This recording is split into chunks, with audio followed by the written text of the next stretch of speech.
Hey Jeff, is everything all right? You look really stressed or something.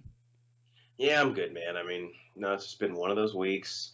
Work's been just a bear, and you and Geiger talking about starting a new pod. Just been a lot to handle. Oh man, well I'm sorry to hear that. Can I get you anything? Like, are you okay? I need a Zima.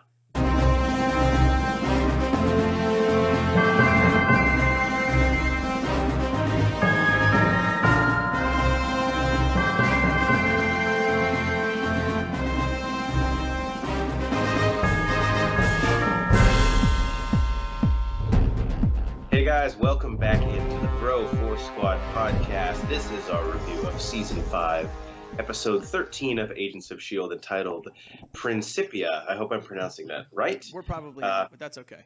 As is tradition, I'm your host, Jeff Hornacek. The voice you just heard is the mad scientist, Brian Boehner, here to review this episode as we do all of our television episodes on our 4 Bro Force Squad criteria: acting, story, best scene, and theories going forward. So, Boehner, we had two, guest actors on this show, one a returner and then another a newcomer who looked very familiar. What were your thoughts on them or the rest of the cast and the acting in this episode of Agents of S.H.I.E.L.D.?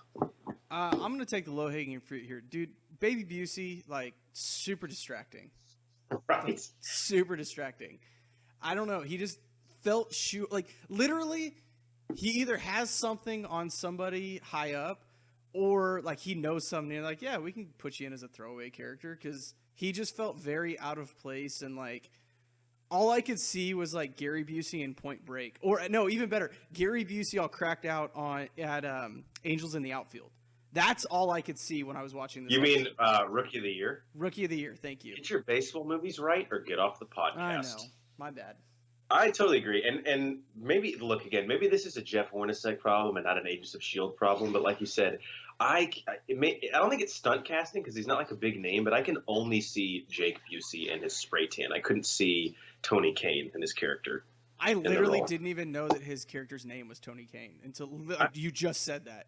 Yeah, I looked it up, so that's it. Well, he also had like some weird Italian alias, like a Michael Dowd de Salesandro or something. Eh. But I did think it was cool, like his relationship with Mac. That was kind of fun to watch.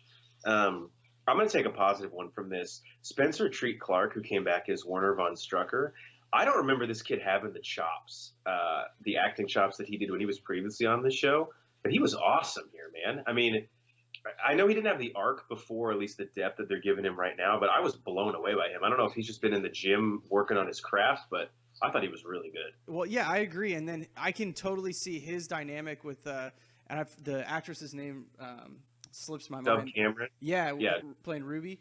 Their chemistry and their dynamic together, I can see going very far and really liking that duo. They just worked really well together, and I think a lot of that was him coming into his own. Yeah, and that'll actually lead us right into our second category, which is the story. So, two things going on here. We kind of have the villain arc involving Dove Cameron's Ruby and Spencer Treat Clark's Werner von Strucker. Sort of their cat and mouse. Who can Werner trust? Also, he's kind of psychotic. Well, very psychotic, I think. Yeah, there's no And kind of about it. the team, chasing their gravitonium, trying to figure out where it went, and then that kind of segues into the Deke and Fitz dynamic. So, which of those two, or if either or both, really stood out to you in this episode?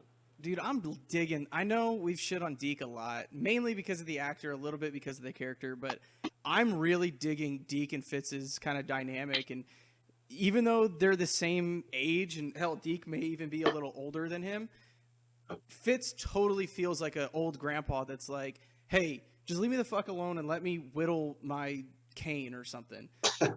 Like, Is that what old people do? yeah, I think that's what old people do. I don't know. I'm not a grandpa, but it yet. But it just, I really like their dynamic, and then going, oh, hey, wait, that actually might be a good idea, and you didn't mean to, but you stumbled across what it is. Really cool that they're building that, and kind of how Deke is figuring out, and really by the end of the episode, figuring out that Fitz and Simmons are his grandparents. Yeah. So a lot of my criticism of Jeffrey Ward, and I don't know if this is the writing, but I mean, he has to take some of the brunt of it because he's playing the character, but he has just come across as so whiny, like constantly. Even now, like I feel like the scenes where he has with Fitz where there's any sort of tension, I'm just like, dude, shut up and quit complaining.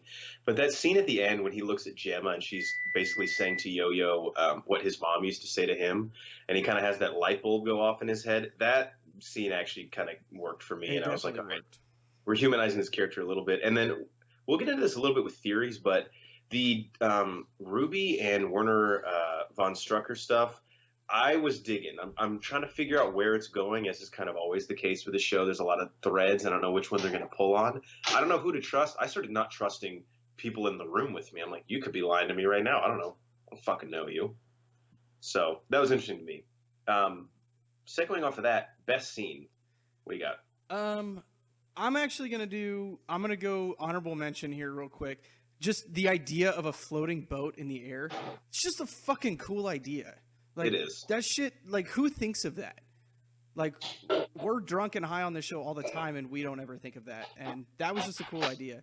I'm going to go the seduction scene, which I think I may be stealing this from you, but I know you had a backup. The seduction scene between Van Strucker and Ruby, where you don't know if she's telling the truth, if she's really trying to do this for General Hale, or if she's doing this for her. Like, just the deception or the deception there, and then I don't know, just something about it, man. It just felt really, really good, and her chemistry with Von Strucker is just probably one of the better duo chemistries on the show for literally the first episode coming out of the gate.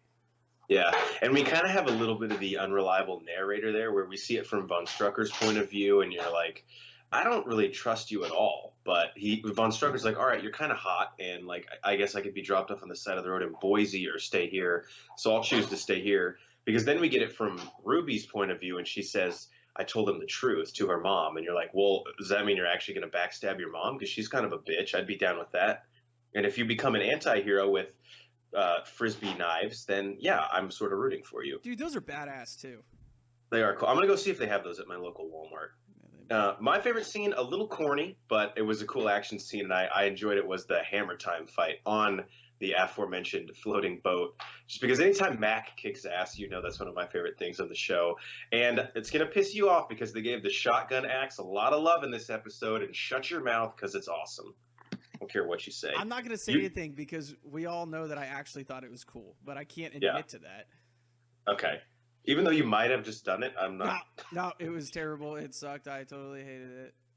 That sounds genuine. All right, last category, theories going forward. They didn't tease too much here except at the end. Again, that team, if you're listening to this and that team has a name in the comics, if you can comment and let us know that they're forming, that'd be really helpful.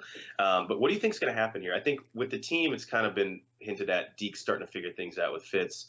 What's going on with Hale and her team of cronies? Yeah, I'm not really sure.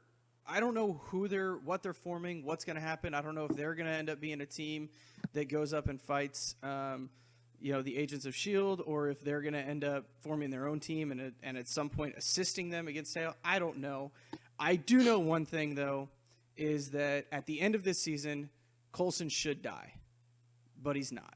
They're going to save him, and we're all going to be mad about it, and they're going to get a 6th season, and we're going to wish it ended at 5. Our good buddy Trend Pimp had a really nice comment last time. If you go check out our episode 12 review, a theory on Coulson to where he can die but still be in the show, where they would essentially create a framework where he lives, his consciousness lives to be like an advisor to the team. And I told him, dude, you need to write for this show because that's a good idea. I know. I was like, that God sounds damn awesome. it, that's a good idea. That was great. So shout out to him. The only thing I'll say, as far as theories, is Crusher Creel like modern day Vince Carter, where like every year he's just on a new team? Because this guy has flip-flopped more than Sarah Palin. I mean, what is going on? He'll just go wherever the wind blows. Whoever has a wad of cash, he'll join up with them. Because I thought he was becoming a little less morally ambiguous when he was working with Talbot. Now they just found him out jogging one morning. They're like, hey, dude, you want to just be evil again? He's like, all right, whatever, sure. So I don't know what's going on with him, but figure it out. Crusher Creel.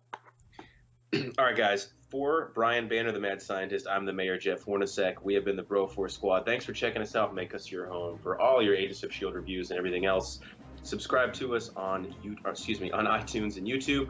Bro4Squad, 3 words. Give us a follow on Twitter at Bro4Squad. And check out everything that we're doing on our website, bro4squad.com. Thanks, and we'll catch you next week.